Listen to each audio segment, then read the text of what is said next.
quand même complexe et terrible. Hein? Tu te poses mille questions. Mais qu'est-ce qui ne va pas avec le peuple congolais? Hein?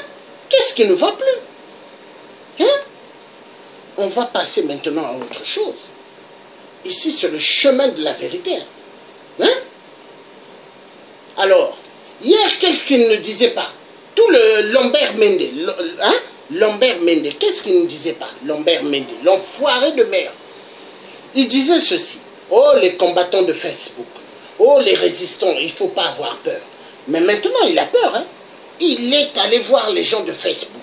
Réunion internationale du sang.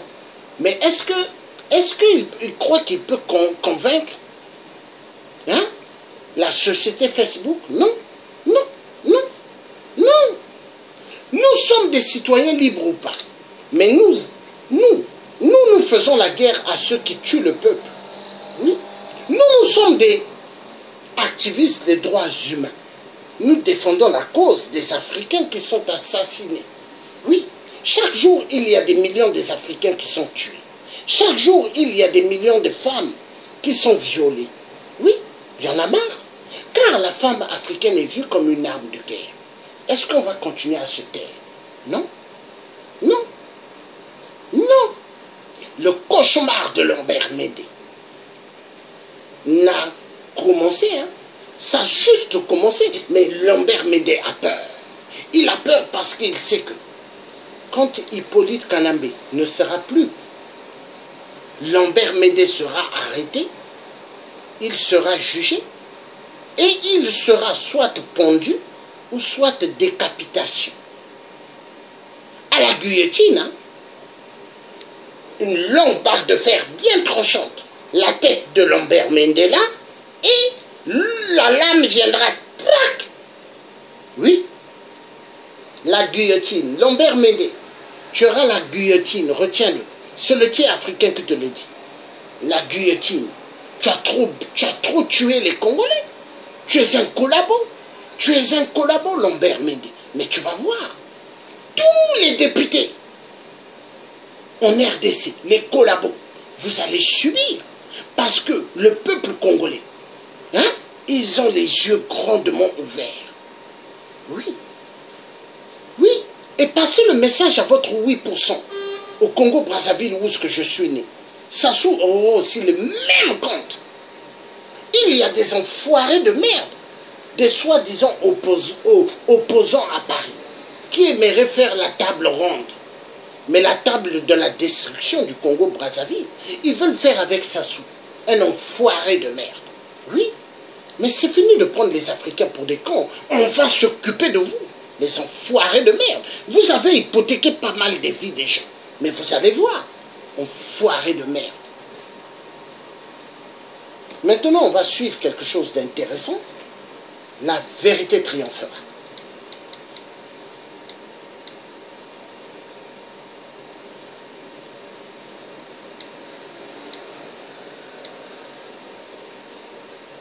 Le tiers africain, il ne s'est pas levé dans le combat pour rien. Mais avec détermination. Et la lutte libère.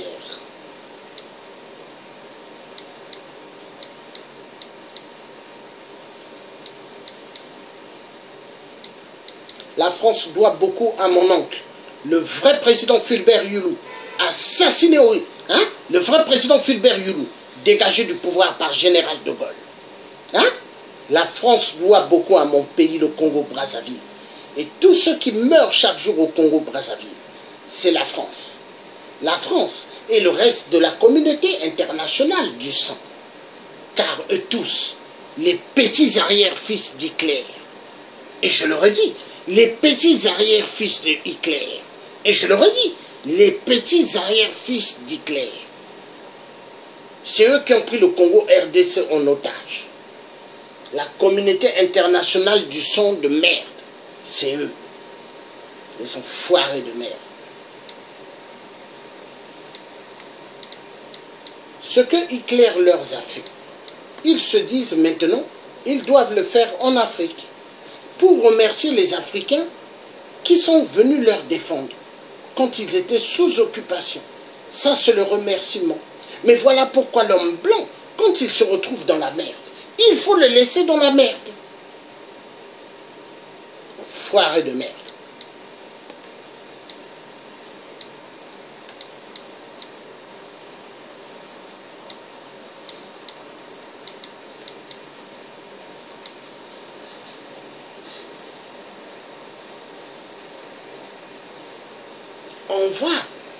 On va suivre quelque chose d'intéressant.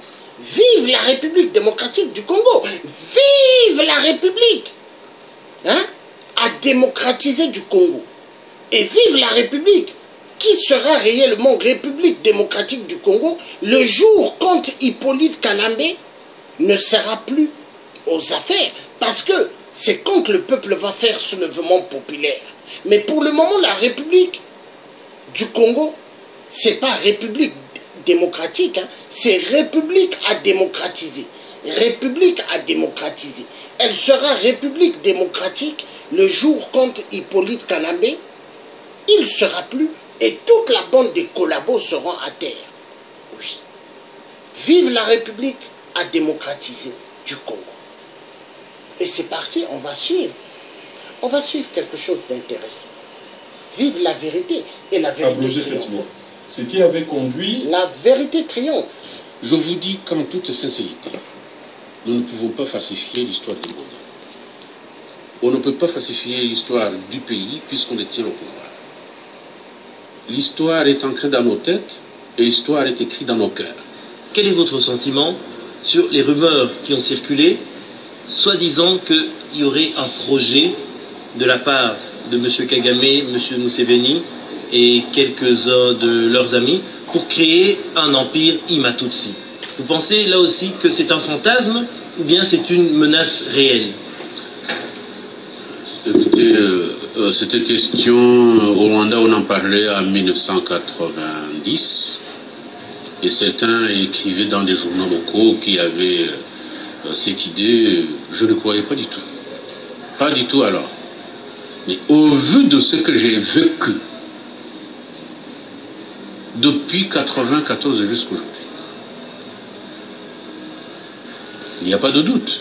Les gens ont une ambition de s'installer dans d'autres pays et les contrôler. Alors, M. Museveni, il a contrôlé l'Ouganda. Il a des relations avec Kagame et ceux qui ont combattu, les Rwandais qui ont combattu pour lui.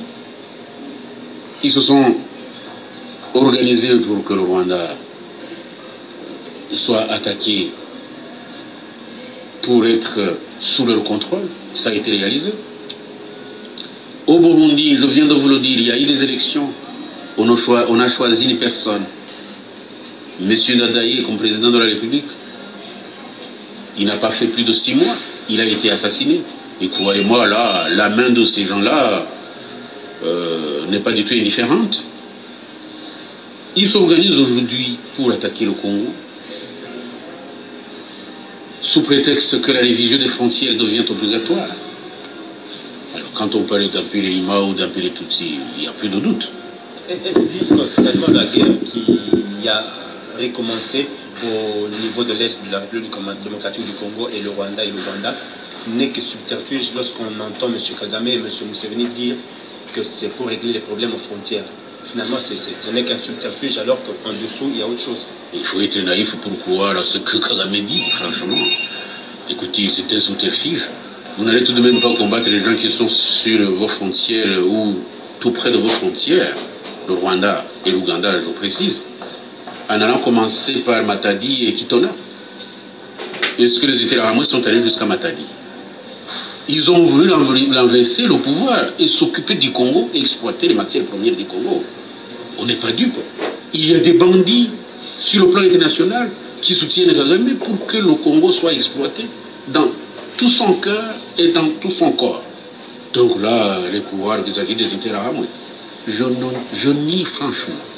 Les Interahamwe n'ont pas une force qui puisse préoccuper toute la communauté internationale jusqu'au point où on en est aujourd'hui. Mais je pense que Kagame a beaucoup d'ambition. Il croit que le Rwanda n'est pas suffisant pour lui. C'est pourquoi on parle des histoires de Berlin II, des frontières perdues au Congo. Excusez-moi, c'est assez assez importante, même très importante, parce que vous êtes là, la remise en cause des frontières. Qu'est-ce que vous pouvez dire aujourd'hui par rapport à ceux qui avancent ça comme argument pour dire que... J'allais justement y arriver. Oui. Je vous en prie. Je pense qu'on ne peut pas avoir une telle gourmandise et nous devons nous contenter de notre petit territoire, le Rwanda.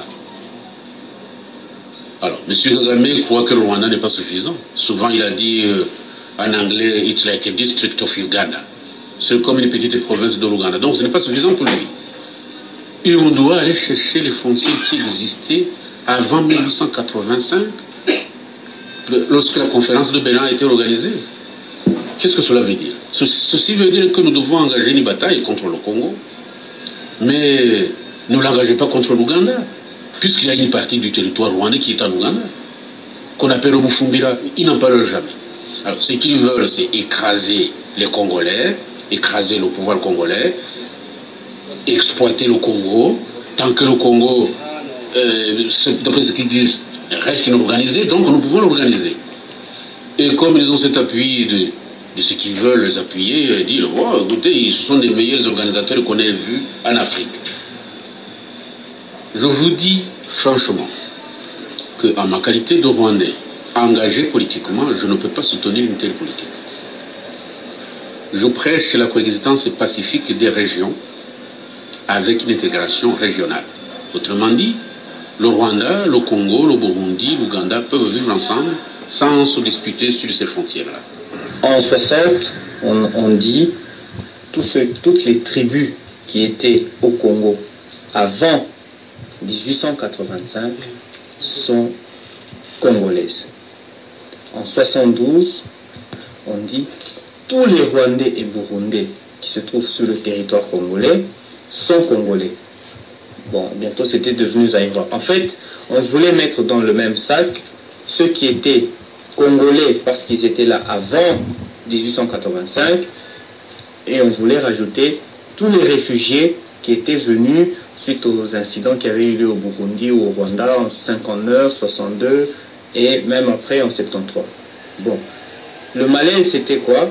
C'était un truc du HCR, de l'ONU, pour ne jamais respecter ses engagements. Quand l'ONU accueille des réfugiés, il a toujours l'engagement de les rapatrier, si la situation se calme dans leur pays. Mais en Afrique, l'ONU, le HCR ne respecte jamais leurs engagements. Ils disent toujours, donner la nationalité à tout le monde, comme ça, ça va résoudre le problème. Ça n'a rien résolu. Pourquoi? Aux élections législatives en 77, on a vu des Rwandais, Tutsis, qui venaient par camion. Et on connaît la situation de notre pays. Ils arrivaient dans une zone, on donnait un peu de matabiche au commissaire de zone, ils avaient une carte d'identité.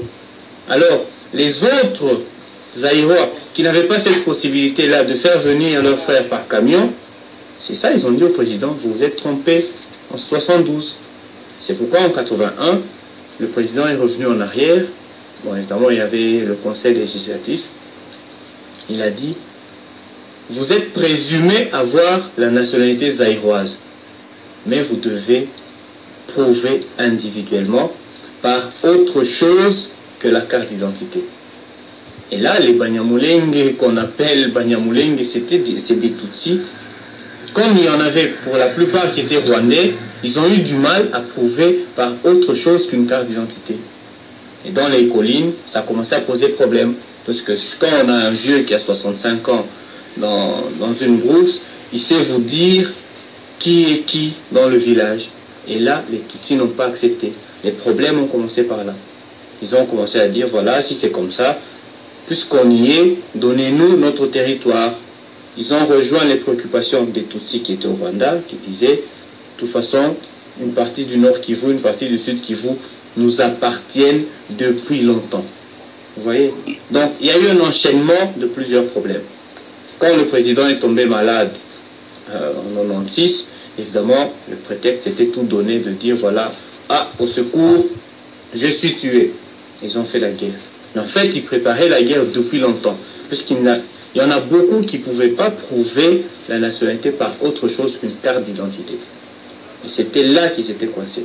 Puisqu'ils faisaient des messes en Kinyarwanda, ils vivaient, ils achetaient des terrains. Ça ne posait pas de problème. On leur disait, vous venez d'ailleurs. prouvez-nous que vous êtes zaïrois autrement que par la carte d'identité. Il y avait des gens qui arrivaient à prouver, qui disaient, ma grand-mère était ici, elle a parcouru je ne sais pas combien de kilomètres pour s'installer dans ce village, mon oncle, il a fait ça. Mais il y en a eu beaucoup qui ne sont pas parvenus à prouver. Et c'est comme ça qu'ils sont entrés en conflit avec d'autres. Après 77, les élections législatives, aux élections législatives en 84, le problème est devenu plus grave. Parce que là, les autres tribus ont dit que quelqu'un ait une carte électorale, il doit apporter ces preuves-là de nationalité. Ça fait qu'il y a eu beaucoup de Tutsis qui ont été frustrés, qui ont été écartés. Et alors, bon, comme ils se préparaient depuis longtemps, avec les problèmes du Rwanda, du Burundi, ils se sont traités main forte, ils ont attaqué. Il faut distinguer les deux phénomènes, les problèmes agraires et la conférence de Berlin. À la conférence de Berlin 1, les puissances coloniales se sont partagées l'Afrique. On a attribué le Congo belge au roi Léopold et bon, le Rwanda, Burundi et tout ça à d'autres. Mais il y a dans le moniteur belge de 1910 ou bien 1912, je ne me souviens plus exactement de la date, la carte du Congo va jusqu'à Kigali. Donc si on veut faire Berlin 2, nous les Congolais, nous serons gagnants. Ça, moi, voilà. Berlin 2, ça ne me dérange pas. Vous avez entendu? Est-ce que vous avez entendu? La carte du Congo, elle va jusqu'à Kigali. Ah, mais la communauté internationale, ils prennent les Africains pour des cons. La carte du Congo, elle va jusqu'à Kigali. Donc les Occidentaux, les enfoirés de merde, les voleurs des minéraux, ils sont cuits. Ils sont cuits. Ah oui. Et vous avez des Sénégalais qui sont fiers de ce qui se passe au Congo RDC et au Congo Brazzaville et ce qui se passe au Gabon. Ils sont contents. Pourquoi? À cause des minéraux. Il y en a qui travaillent dans les trucs, dans des circuits de téléphone. Ils sont contents de voir qu'on tue nos parents. Mais ça va finir. Ça va finir. Le jeu de tuer les Congolais, ça va finir. Parce que les Congolais ont les miso-nga, les yeux grandement ouverts. Les Congolais ne sont plus aveuglés. Non. Et la télécommande, les puces que les Blancs ont mis dans la tête des Congolais, c'est fini. Parce qu'ils contrôlaient les Congolais à distance, avec une télécommande. C'est fini. Les Congolais ont les yeux grandement ouverts. La vérité doit être dite. Nous allons continuer à suivre ce direct, cette vidéo. Le direct, il est magnifique. Magnifique. Mais n'oubliez pas, il y a les chiens loups de Hippolyte Kalambé qui sont envoyés. Et de Paul Kagame pour venir regarder les directs des Congolais. Mais on vous attend. Venez. Vous venez et vous partez. Vous venez, vous partez. Et il y a pas mal qui utilisent les faux profils. Ils utilisent les photos des filles qu'ils ont pris je ne sais pas où. Ils mettent dans Facebook. Ils mettent des noms qu'ils inventent. Et ils sont là pour espionner. Les enfoirés de merde.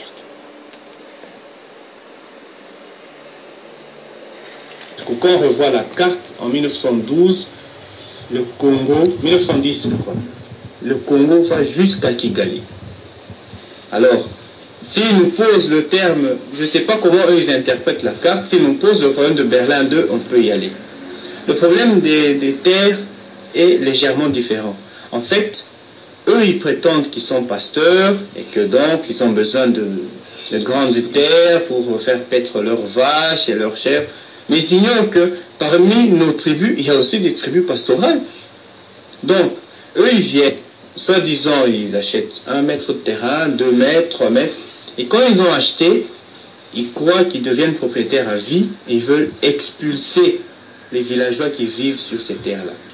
Or, dans nos coutumes, à nous, Bantous, la terre appartient aux chefs coutumiers. Alors eux, ils ont besoin de tuer nos chefs coutumiers, de chasser nos villageois pour occuper ces terres. C'est pour ça, donc, Berlin 2 et le problème des terres. Vous avez entendu? Ils tuent les chefs coutumiers. Ils tuent les chefs coutumiers et ils chassent les villageois. Mais c'est ce qui se passe au Kivu, à Goma, au Kasaï. Mais c'est ça. Mais à Béni. Mais est-ce que les Congolais sont tard? Non. Récupération. Tout ce que vous êtes en train de voler, le Rwanda, vous allez restituer cela au peuple congolais. Les Rwandais Tutsis, on va s'occuper de vous. Ingeta, Ingeta, vive la révolution, vive le soulèvement populaire. Ingeta. C'est différent. En 1997, au mois d'avril, j'ai été obligé de quitter le Rwanda. À l'époque, j'étais député à l'Assemblée nationale de transition pour le Parti socialiste rwandais. Mais quelques mois avant, j'ai eu l'occasion, c'est peut-être une chance, d'assister à une séance au cours de laquelle l'ancien président de la République, Pasteur Bizimungu, est venu nous expliquer les raisons pour lesquelles l'armée rwandaise était au Congo, au Zaïre à l'époque. Il a amené avec lui une carte et il nous a expliqué dans une séance qui était à huis clos jusqu'à quel niveau le Rwanda précolonial pourrait être délimité. Et donc il a montré qu'une partie du territoire du Congo actuel, d'après lui, revenait au Rwanda. Il a même parlé plus tard, à la presse, de la nécessité d'une seconde conférence de Berlin. Ce ne sont pas des fictions, ce sont des déclarations politiques actées. Deuxième chose, en 1998, j'ai eu l'occasion de discuter avec des diplomates ici à Bruxelles et des académiciens, des universitaires belges. Des deux types de discussions que j'ai pu avoir, il y a au moins un académicien, un universitaire belge qui a parlé de la nécessité de l'établissement d'un État tampon entre le Rwanda et le Congo, comme solution, d'une part, à l'instabilité du Kivu, et d'autre part, à l'instabilité du Rwanda. L'État tampon devra servir à absorber le trop-plein de population rwandaise qui ne peut pas trouver de la place au Rwanda. C'est un projet qui existait depuis avant la colonisation. Ce n'est pas une fiction. Il y a eu un mouvement, un organisme précolonial qui a été, je veux dire, colonial, qui a été mis en place par la tutelle belge pour transférer de façon organisée des populations du Rwanda vers le Congo. Donc c'est une chose qui est là, qui existe. Récemment, et c'est le dernier mot que je vais dire, un diplomate belge a parlé, je ne vais pas dire son nom, je suis désolé, je ne peux pas révéler quel est son nom, a parlé de façon univoque, donc sans équivoque, de la nécessité pour l'opposition rwandaise d'envisager le fait de prendre part à un projet de création d'un État tampon. Donc ce qui veut dire, ce sont des choses réelles, ce ne sont pas des fictions. Maintenant, il se peut que ces projets échouent, il se peut que ça n'aboutisse pas. Ça ne serait pas la première fois que ces projets de balkanisation de l'Afrique échouent. Et honnêtement, les FDU sont totalement défavorables à ce type de projet, et ici je les dénonce avec force. Nous avons été invités en Allemagne par une église allemande, et lors de cette rencontre, il se trouvait là-bas des responsables politiques allemands qui nous ont demandé ceci, qui nous ont dit ceci. J'ai écrit ceci, ce que je vous dis, je l'ai même déjà écrit dans un livre, c'est vous dire que j'assume parfaitement ça. Ils nous ont dit que si nous, société civile du Sud Kivu, étions prêts à aller jouer auprès de notre population ce rôle-ci, d'expliquer que si nous acceptons que le Kivu soit rattaché au Rwanda, l'Allemagne et l'Europe sont prêts à faire un plan Marshall pour le Kivu. Ce n'est pas de la fiction, monsieur. C'est vrai que peut-être que de nouveau, comme on l'a dit tout à l'heure au niveau géopolitique, les Rwandais ne sont pas forcément à la base de ça. Mais ceux qui tirent les ficelles, ils veulent ça. Quand on parle de Nkunda, aujourd'hui, Nkunda dit qu'il a 350 000 réfugiés qu'il doit réinstaller. Où? Là où il a déjà évacué plus d'1 million de personnes, 1 million de déplacés qu'il y a au Kivu aujourd'hui. Vous le savez très bien. Les conditions de la kosovisation avancent petit à petit. Et ça échappe à la population, aux Tutsis, aux Bashi, aux Hutus, aux Banande, etc. J'en termine avec la question de la gouvernance. Si vous voulez qu'on parle de la gouvernance, cher monsieur du CNDP, On peut être d'accord peut-être sur le fait qu'à Kinshasa, la bonne gouvernance n'y est pas. Mais est-ce que ça vous donne le droit de prendre les armes? Est-ce que ça vous a donné le droit de ne pas participer au processus électoral? Non, parce que vous avez un plan qui est bien déterminé. Ceux qui nous présentent la guerre au Congo comme une guerre ethnique se servent souvent du problème créé de toutes pièces de la nationalité congolaise, des Rwandais dits Banyamulenge, ou autres désignés sous différents vocables. Tantôt on dit Tutsi congolais, tantôt on dit congolais rwandophone, tantôt on dit congolais rwandomorphe. Tout ça c'est de la manipulation pour justifier, disons, pour justifier une guerre économique, et les transformer en guerre ethnique. Dans chaque pays du monde, la nationalité est régie par la loi, et lorsque les nationaux d'un pays s'en tiennent à leur constitution pour évaluer l'appartenance de quelqu'un à la communauté nationale, on ne peut pas les qualifier de xénophobes. Or, chez nous, les Congolais, chaque fois qu'on parle de la nationalité congolaise, on parle de nos lois, on nous qualifie de xénophobes. Si vous dites à un Américain, Arnold Schwarzenegger ne peut pas devenir président des États-Unis parce qu'il est né en Autriche, mais il peut être gouverneur de la Californie, ça passe. Mais lorsque vous dites que M. X, qui est né dans tel pays, qui n'a jamais acquis régulièrement la nationalité congolaise, ne peut pas, par exemple, devenir dirigeant au Congo, automatiquement vous êtes xénophobe. Cela m'a donné l'idée de savoir qu'en est-il des lois qui régissent la nationalité depuis l'époque de l'État indépendant du Congo, depuis 1885 jusqu'aujourd'hui, et que disent ces lois pour savoir qui est congolais, qui ne l'est pas. Vu que le temps presse, je vais faire vraiment court. Vous savez, à l'époque, disons avant la conférence de Berlin, il n'y avait pas l'État congolais comme on le conçoit aujourd'hui. Il y avait plusieurs tribus, et le roi Léopold II a acquis ces territoires. Disons, si vous allez au musée de Tervuren dont on a parlé, il a fait signer des traités avec différents chefs coutumiers, plusieurs traités, et mis côte à côte. Quand on prend plusieurs traités, ça fait l'actuelle République démocratique du Congo. Donc ce n'était pas un territoire uniforme, c'était des petits traités mis bout à bout et qui ont formé avec des chefs coutumiers qui, à la fin, nous ont donné la République démocratique du Congo comme on l'a actuellement. Donc à cette époque, on ne pouvait pas encore parler de la nationalité congolaise.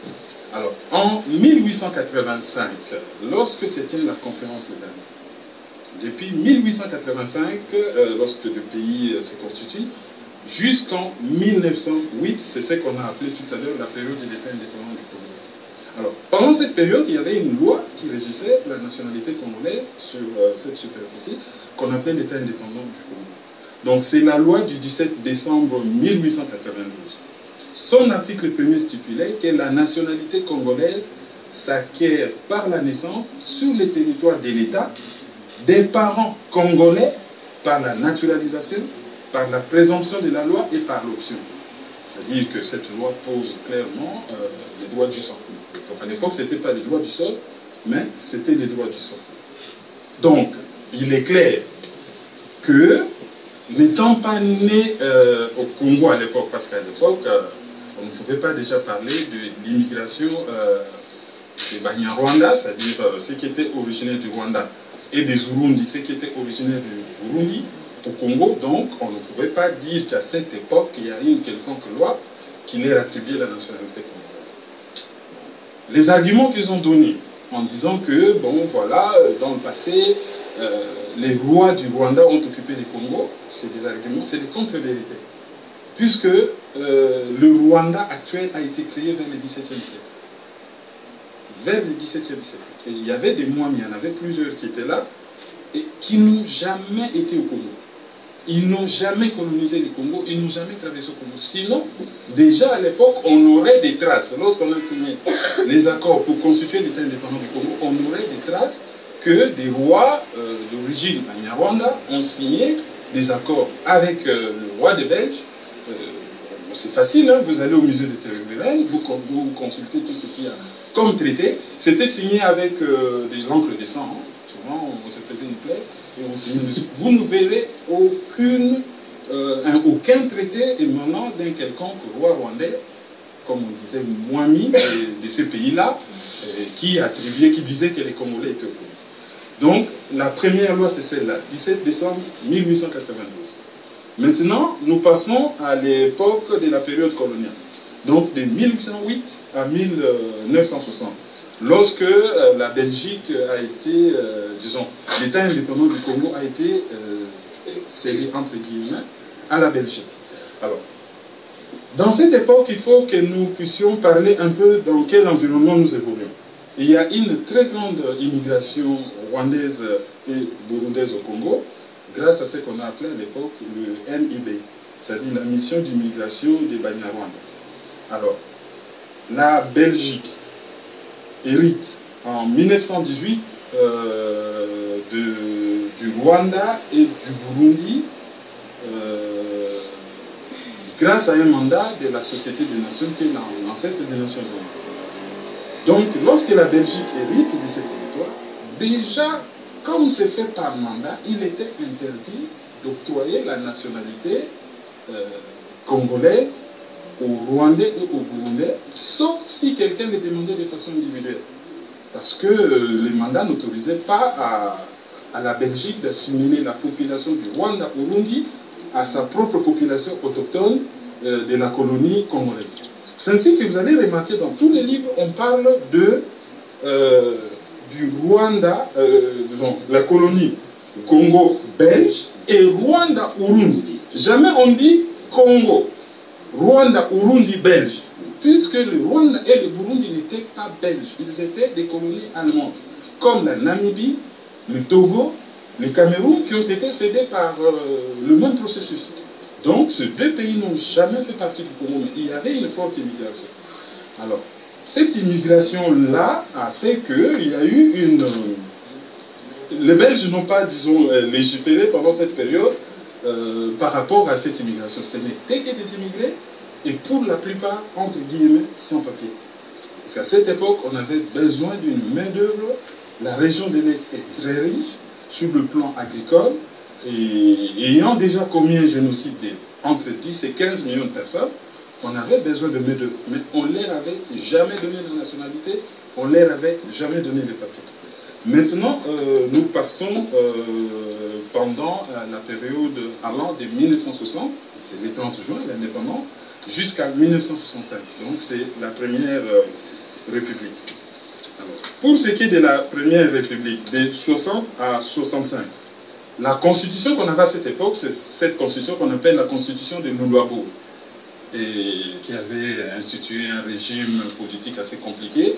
C'est le régime d'assemblée. Et quand je pense à cette constitution qui a été rédigée, oui, par des Congolais, mais avec une très forte inspiration extérieure et qui nous a posé problème après, ça me rappelle la constitution de Liège qu'on a eu il n'y a pas longtemps. On a des juristes au Congo, des constitutionnalistes, mais on a fait rédiger une constitution en Belgique qui a laissé beaucoup de points en suspens et qui nous fait des problèmes. Bon, ça c'était juste une parenthèse. Alors, la constitution de Luluabo de 1964 stipule être congolais. Au terme de l'article 6 de cette constitution, à la date du 30 juin 1960, toute personne dont un des ascendants est ou a été membre d'une des tribus établies sur le territoire de la République démocratique du Congo, dans ses limites du 18 octobre 1908, et telles que modifiées par les conventions ultérieures. Voilà, ça, c'est un peu plus clair. Parmi les tribus, vous consultez tout ce que vous voulez comme sociologue, anthropologue. Parmi les tribus établies sur ce territoire de la République démocratique du Congo, il n'y a pas une tribu Banyarwanda ou Urundi. Il n'y en a pas. Aucun sociologue sérieux, à commencer par les Belges, ne vous prouvera qu'il y a ces tribus-là. Donc, ils n'ont jamais été là. Donc, si vous regardez le décret de 1892, vous regardez cet article 6 de la Constitution de 1964, vous verrez que c'est clair que les Rwandais ne peuvent pas revendiquer par la loi la nationalité congolaise. Le 24 novembre 1965, Mobutu accède au pouvoir. Donc, on commence avec la constitution que Mobutu a mise en place, on commence la deuxième république. Et pendant la période mobutuienne, il y a eu plusieurs lois qui ont été mises en place par rapport à la nationalité, puisqu'il y avait des revendications. Alors, parmi ces lois, nous avons la loi du l'ordonnance loi du 26 mars 1971, qui portait le numéro 71-020, qui stipulait clairement que les personnes originaires du Rwanda-Urundi établies au Congo à la date du 30 juin 1960 sont réputées avoir la nationalité zaïroise à la date susdite. Bonne nouvelle pour les Rwandais. Voilà. Sauf que, en 1972, une loi, parce que ça posait problème, les personnes originaires du Rwanda-Urundi établies au Congo. Selon moi, en tout cas, quelqu'un qui est arrivé au Congo le 30 juin, jeudi, le 30 juin 1960, peut revendiquer la nationalité zaïroise. Il arrive le même jour, il revendique la nationalité. Donc en 1972, il y a eu la loi numéro 72-002 qui fut promulguée le 5 janvier 1972. À son article 47, elle énonçait que l'ordonnance loi numéro 71-020 du 26 mars 1971 est nulle et non applicable. Toutes les dispositions législatives antérieures contraires à la présente loi sont annulées. Donc du coup, l'ordonnance loi numéro 71-020 est abrogée. Mais au premier article, alinéa D, cette loi, donc la loi 0072, qui a été, disons, rédigée de manière assez cavalière, on ne connaît pas encore la vérité sur cette loi. Peut-être que M. Moube va nous éclairer. Mobutu avait un conseiller qui s'appelait Bisengimana Oema. C'était le directeur des cabinets. C'était un Rwandais. Et son fils actuel, c'est l'inspecteur général de la police à Kinshasa. Donc toute la répression que l'on vit à Kinshasa aujourd'hui, en quelque sorte, c'est lui qui coordonne. Et il y a eu plusieurs hypothèses, on va peut-être nous éclairer. Première hypothèse, M. Bisengimana avait introduit dans les ordonnances normaux, il avait introduit aussi des faits que Mobutu n'avait pas vus. Et quand il a signé, parce que c'était une très grosse bêtise, vous allez vous en rendre compte. Donc, mais il l'a signé par la manipulation, par la filouterie. Vous allez vous en rendre compte dans quelques instants. Donc, l'article 2, au premier article alinéa D de cette loi de 1972, qui dit est sans aïrois au terme de l'article 5 de la Constitution, à la date du 30 juin 1960, toutes les personnes dont un des ascendants est ou a été membre d'une des tribus établies sur le territoire de la République du Zaïre dans ses limites du 15 novembre 1908 et telles que modifiées par les conventions ultérieures. Autrement dit, on fait un petit recul en histoire et on accorde la nationalité zaïroise à toutes les personnes qui ont été là, y compris les Rwandais, depuis 1908. Mais à l'article 15, cette loi énonçait que les personnes originaires du Rwanda-Urundi qui étaient établies dans la province du Kivu avant le 1er janvier 1950 et qui ont continué à résider depuis lors dans la République d'Isaïe jusqu'à l'entrée en vigueur de la présente loi ont acquis la nationalité zaïroise à la date du 30 juin 1960. Donc, ils se sont sentis obligés de faire cette précision. Sauf que pour émettre une ordonnance de loi, le Parlement doit être en vacances. Or, Mobutu a émis cette ordonnance pendant qu'il y avait session parlementaire. Premièrement, c'est illégal. Alors, deuxième cause, c'est qu'il y avait des conditions pour la réalisation, pour que cet article soit effectif, ou pour la mise en œuvre. C'est-à-dire qu'il fallait qu'il y ait un recensement qu'on recense ces citoyens du Rwanda-Urundi. Ce recensement n'a jamais été fait. Donc du coup, la loi n'était pas applicable. Troisième raison, depuis longtemps, la nationalité congolaise a toujours été une et exclusive. Mais en juillet 1962, lorsque les Rwandais et les Burundi ont accédé à la souveraineté internationale, dans la constitution rwandaise, j'avais même l'article, je vais vous le retrouver, on a attribué la nationalité rwandaise à tous les Rwandais à l'étranger, y compris ceux qui étaient au Congo. Donc du coup, on attribue une nationalité aux personnes censées déjà avoir la nationalité congolaise. Cela prouve déjà que le gouvernement rwandais savait qu'il ne l'avait pas. Donc on leur a attribué illégalement la nationalité congolaise.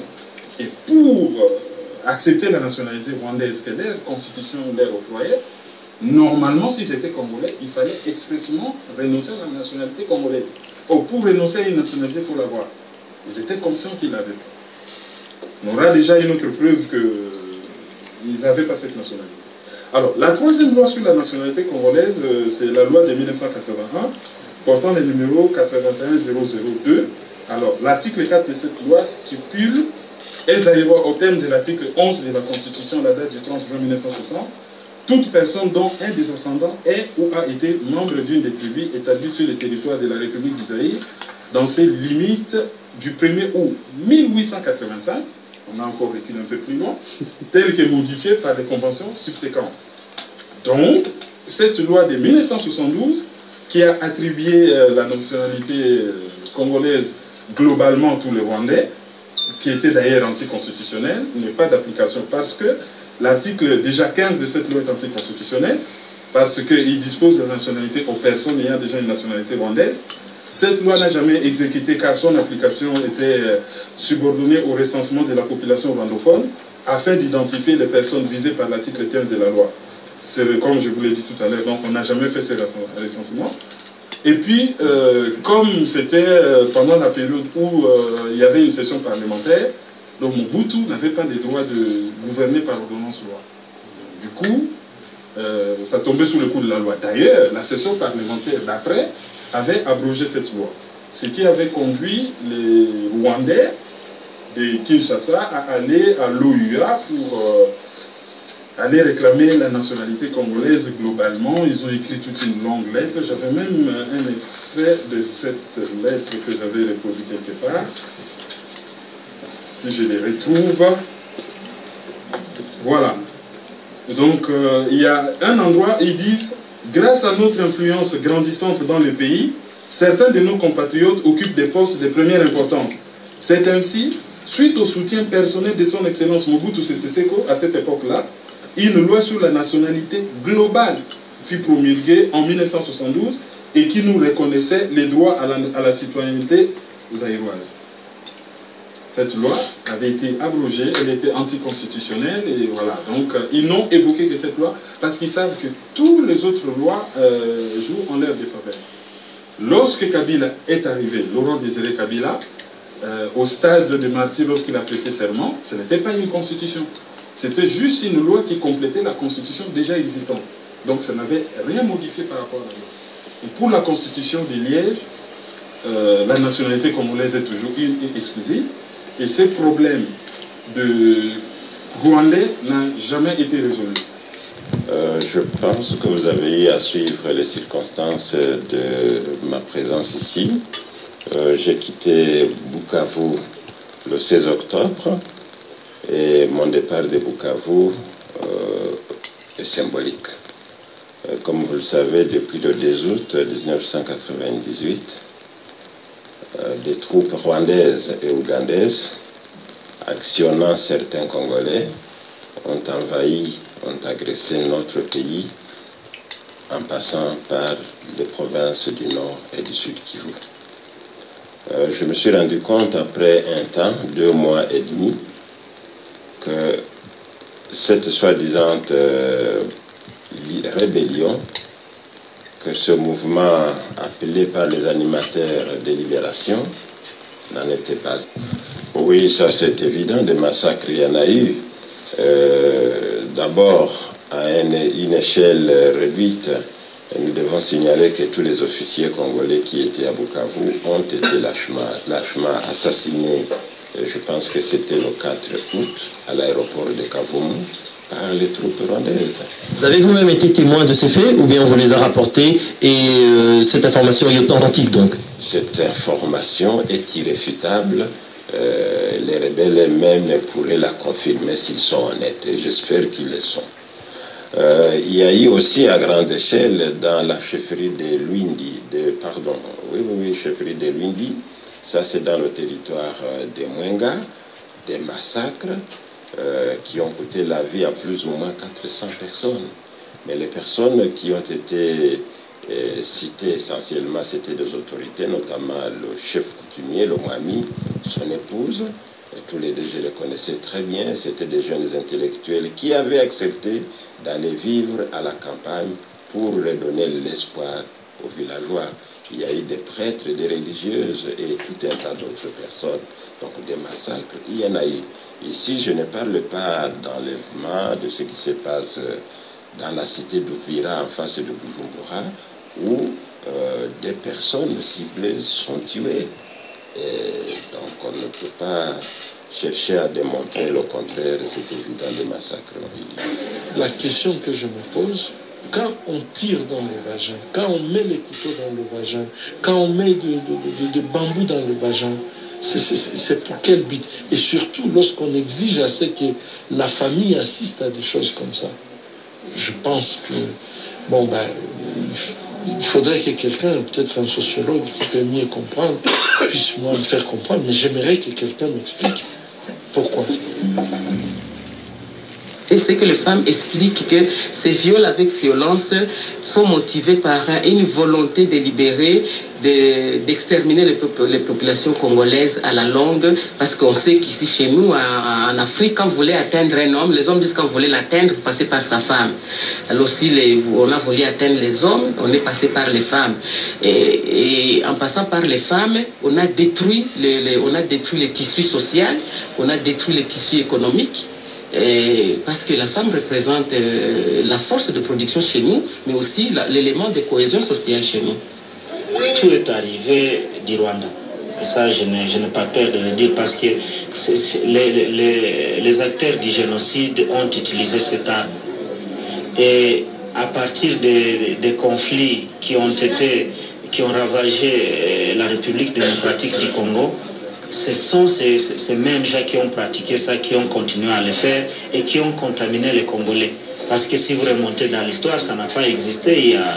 Il y a 20 ans, ça n'a pas existé. Alors, nous disons, ce sont les pays voisins qui ont contaminé, ce sont les gens des pays voisins qui ont contaminé les Congolais. C'est vraiment quelque chose d'horrible. Vraiment, si cette barbarie n'est pas éradiquée, dans 10 ans, nous pensons que la société congolaise, particulièrement ici à l'Est, ne va plus exister. Dernièrement, j'ai assisté à une conférence où un représentant de l'Union européenne parlait du Congo comme l'Europe a déjà parlé du Congo comme de la capitale du viol, ou de Bukavu comme de la capitale du viol.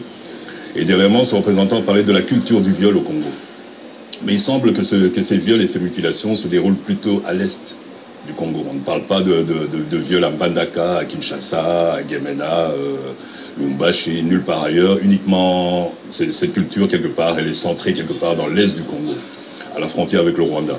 Et ça, je voudrais le dire, c'est que le viol n'est pas dans la culture congolaise, n'est pas intrinsèque, on ne peut pas dire c'est une vieille coutume atavique, ce n'est pas vrai. C'est quelque chose qui est arrivé au Kivu dans la foulée du génocide au Rwanda. Le génocide 94... Ça veut dire quoi? Que ce sont des Rwandais qui pratiqueraient plutôt ces viols? Qui ont amené cette... Non, c'est pas les Rwandais qui ont amené le viol.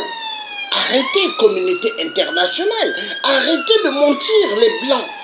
Vous êtes des barbares. C'est vous qui avez amené le système des viols. Parce que si on repart en arrière, à l'époque de l'occupation allemande, Hitler violait les femmes. Les Allemands violaient les femmes françaises et violaient les femmes belges et violaient les femmes belges, françaises et anglaises.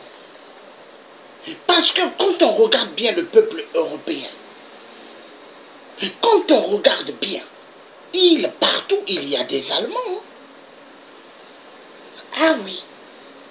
Les multinationales qui font des massacres en RDC, qui ont pris le Congo en otage. La communauté internationale du sang. Mais eux là, c'est les arrière-petits-fils d'Hitler. Arrière-petits-fils, oui. Quand vous regardez Angela Merkel, chancelière allemande, c'est la petite fille d'Hitler. Mais oui, la vérité doit être dite. Est-ce qu'on va se cacher derrière? Non. La communauté internationale de merde du sang, c'est eux. C'est eux qui tuent. Qui tuent. Pourquoi? Pillage des minéraux. volent immensement des minéraux. Ils se disent la conférence de Berlin, 1884, 1885, leur donne la possibilité d'exécuter le peuple Congo. La vérité doit être dite. On va continuer à suivre. Les enfoirés de merde. Et après, ils osent dire, hein, mais ça vient d'où les viols? Mais ça vient de vous, les barbares. L'homme blanc, exterminateur du peuple Congo. Oui, les voleurs. Vous les voyez, les célébrités avec des diamants. Vous les voyez avec hein, des golds, de tout ce qu'ils aiment. Mais ce n'est pas eux, ils ont volé en Afrique. Allez sur l'avenue des Champs-Élysées, allez à Châtelet-Les-Halles. Il y a pas mal de magasins de diamants. Mais ils ont eu... Est-ce que la France produit du diamant? Voleurs, ils les volent en Afrique. Centrafrique, ils volent les minéraux. Congo, RDC, ils volent. Le Gabon, ils volent. Et les peuples souffrent en Afrique. Comment l'Afrique peut être le berceau de l'humanité? Et il y a tellement immensément de pauvres en Afrique. Incroyable, mais vrai. Qui est plus idiot? L'homme blanc. L'homme blanc barbare. Et l'homme blanc n'est pas le premier être humain venu sur Terre. Le premier être humain, c'est l'homme noir. Les enfoirés de merde. Et la vérité sera toujours dite. Les enfoirés de merde. Homme blanc de merde.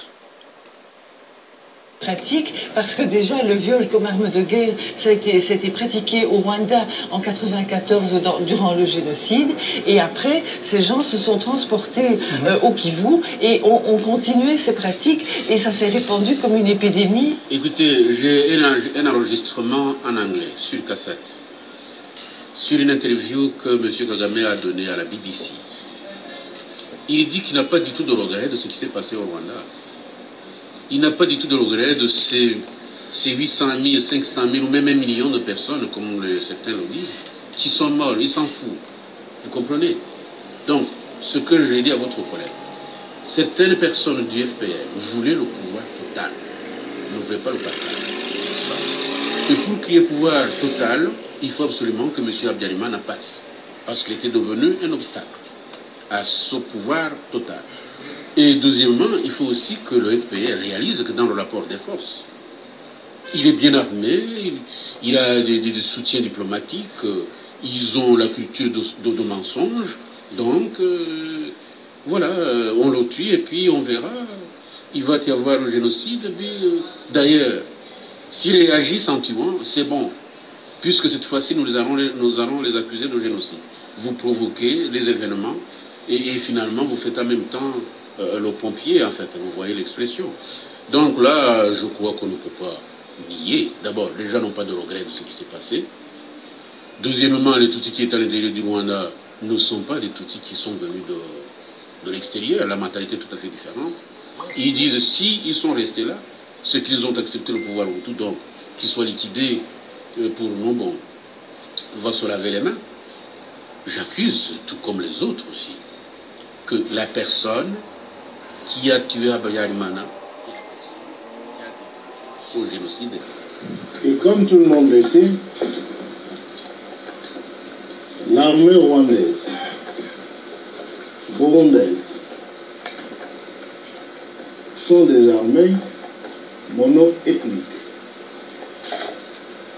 Et lorsque l'armée rwandaise est venue chez nous, on a vu une seule ethnie, Tutsi. Alors, si le peuple se défend contre l'agression de Tutsi, armée.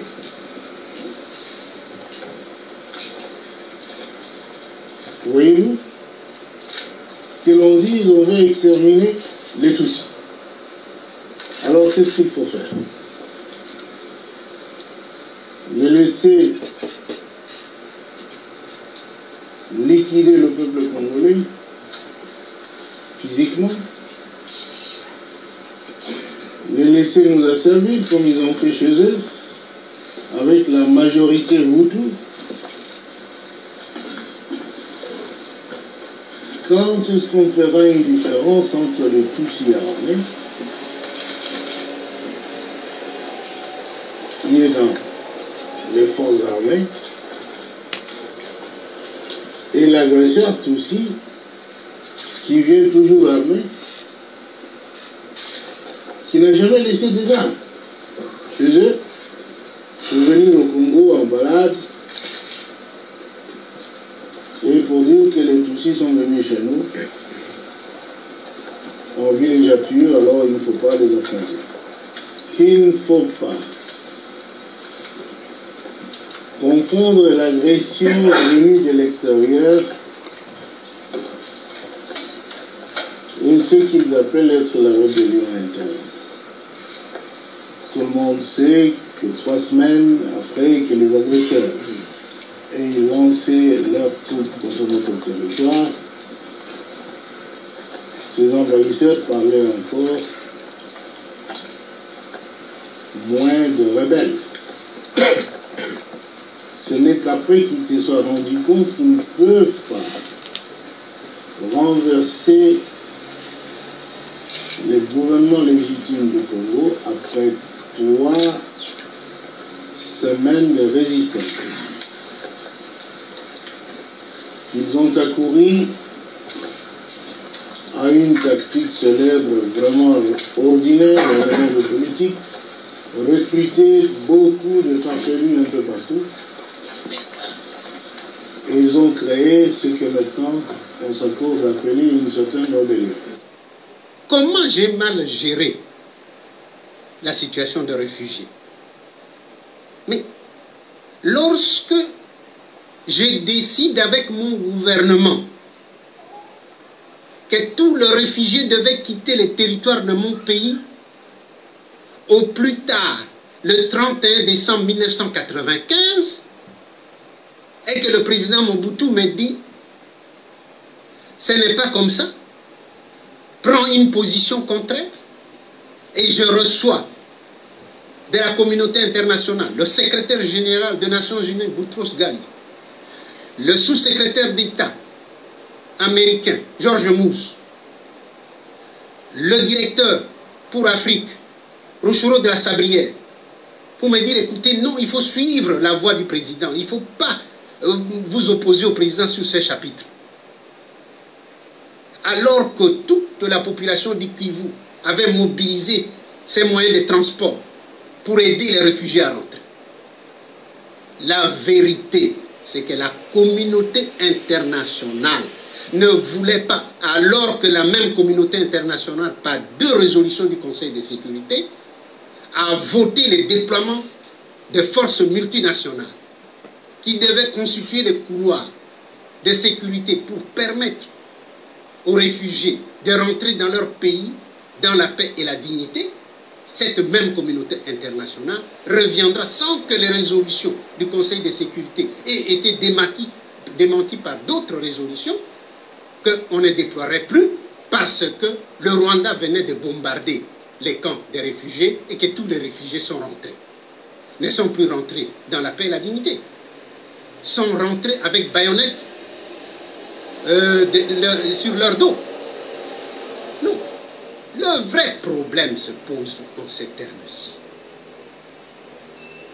Si les réfugiés étaient rentrés dans la paix et la dignité, que le secrétaire général Boutros Ghali ne cessait de répéter, ils allaient récupérer leurs biens, leurs maisons, et allaient exiger des élections.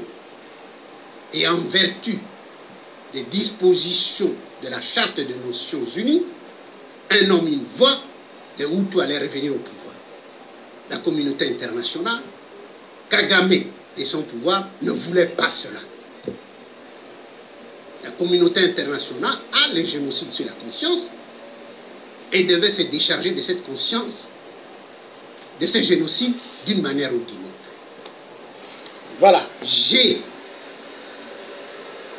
Voilà. Vous avez entendu Kingo Wadondo, l'homme qui a travaillé avec le maréchal Mobutu et qui travaille avec Hippolyte Kanambe, voleur du nom de Laurent Désiré Kabila, qui tue les Congolais de la RDC.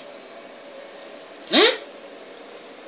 Kingo Wadondo, Vous avez entendu, la même communauté internationale. C'est eux. Toute la musique qui se déroule en RDC, peuple congolais et Zabango, communauté internationale a joui Congo RDC en otage. C'est eux qui organisent les viols. C'est eux qui organisent